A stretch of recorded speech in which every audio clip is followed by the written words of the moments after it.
नमस्कार। मैं संजीव कुमार आज राकेश शास्त्री द्वारा रचित स्वर्ण मंजूषा और रत्नशास्त्र का भाग 2 आपके समक्ष प्रस्तुत कर रहा हूँ। मूंगा मंगल का रत्न। मूंगा को संस्कृत में विद्रुम, फारसी में मिर्जान और अंग्रेजी में कोरल कहते हैं।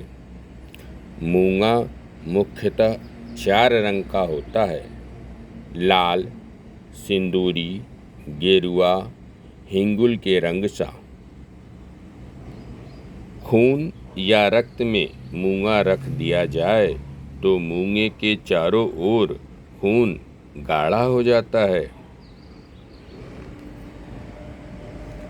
जिस व्यक्ति की कुंडली में मंगल दूषित, अस्त या प्रभावहीन होता है उसे मूंगा पहनना अत्यंत लाभदायक रहता है।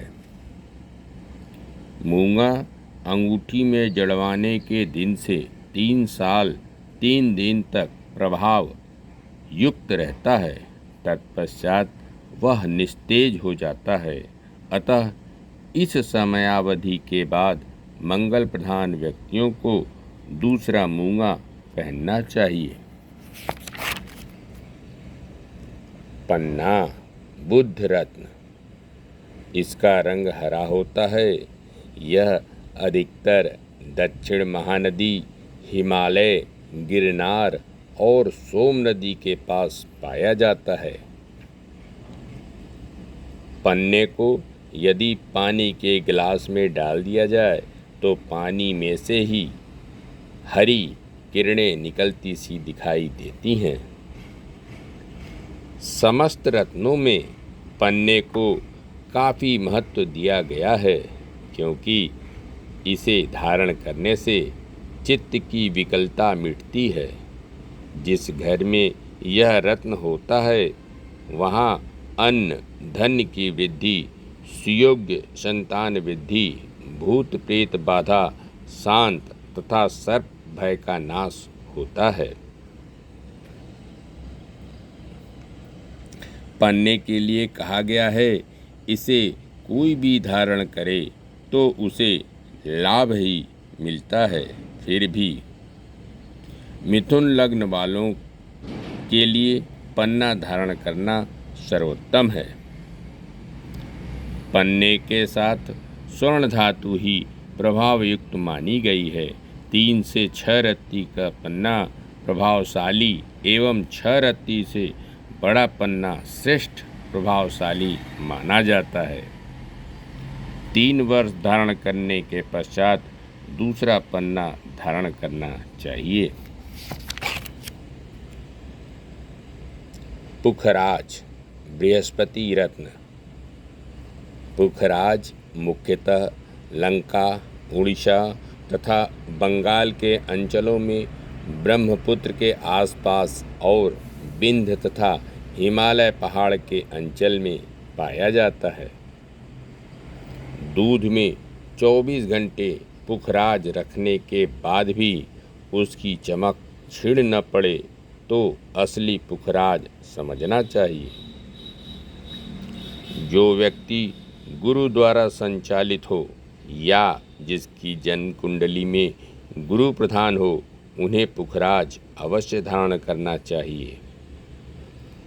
धारण किया गया पुखराज 4 वर्ष 3 माह 18 दिन बाद बदल देना चाहिए। हीरा शुक्र रत्न। यह रत्न राजा कहलाता है, क्योंकि अन्य समस्त रत्नों में यह दुर्लभ और कीमती होता है।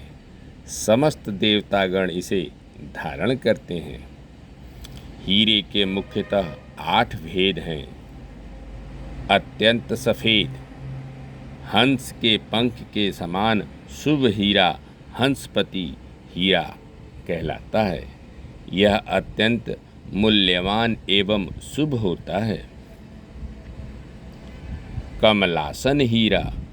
जो हीरा कमल पुष्प के समान वर्ण वाला होता है वह अत्यंत तेजस्वी होता है।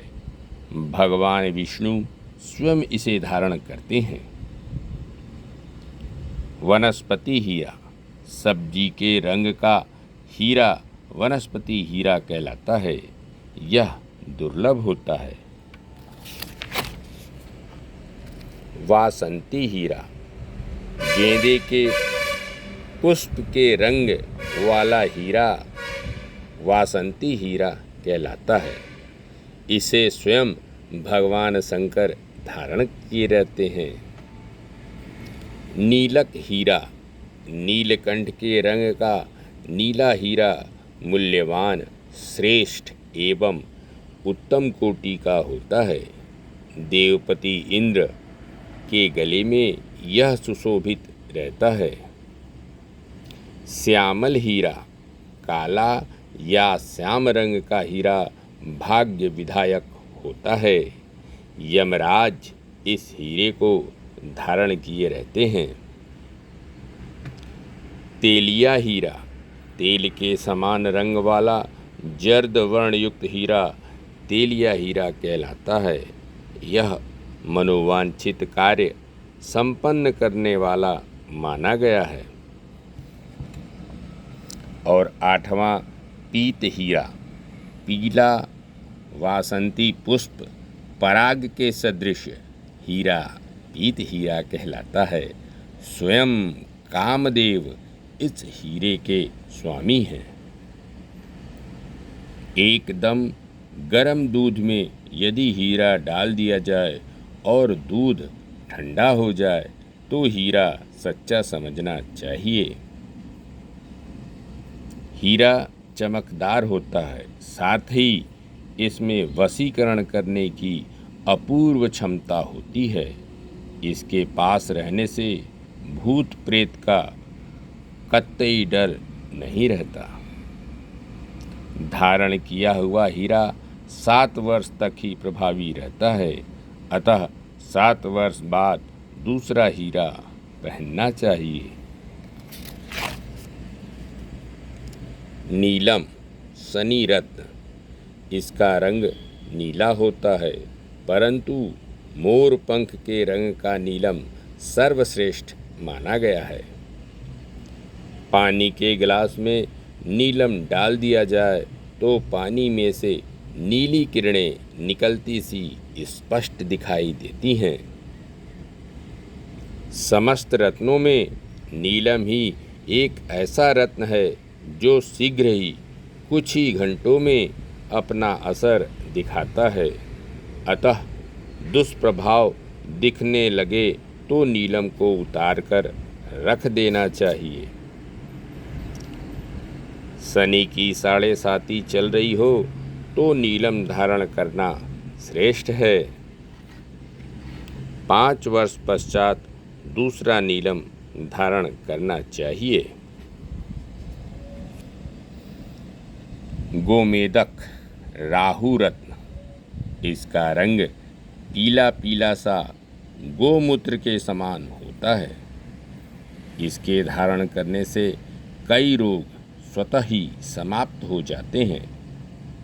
राहु राजनीति का मुख्य कारकेश है, अतः जो सक्रिय रूप से राजनीति में प्रवेश करने का प्रयत्न कर रहे हों उनके लिए गोमेदक सर्वश्रेष्ठ होता है। कम से कम 7 रत्ती का गोमेदक धारण करें और 3 वर्ष बाद दूसरा गोमेदक धारण करें। लहसुनिया केतु रत्न, युद्ध के क्षणों में यह प्रबल शत्रु संहारक माना गया है। कम से कम 4 रत्ती का लहसुनिया धारण करना चाहिए और 3 वर्ष बाद बदल देना चाहिए। अंत में नक्षत्र 27 हैं। अश्विनी, भरणी, कृतिका, रोहिणी, मृगशिरा, आद्रा, पुनर्वसु, पुष्य, अश्लेषा, मघा, पूर्व फाल्गुनी, उत्तर फाल्गुनी, हस्त, चित्रा, स्वाति, विशाखा, अनुराधा, ज्येष्ठा, मूल, पूर्वाषाढ़ा, उत्तराषाढ़ा, श्रवण, घनिष्ठा, सतमिखा, पूर्व भाद्रपद, उत्तरा भाद्रपद और रेवती नक्षत्र। धन्यवाद, नमस्कार।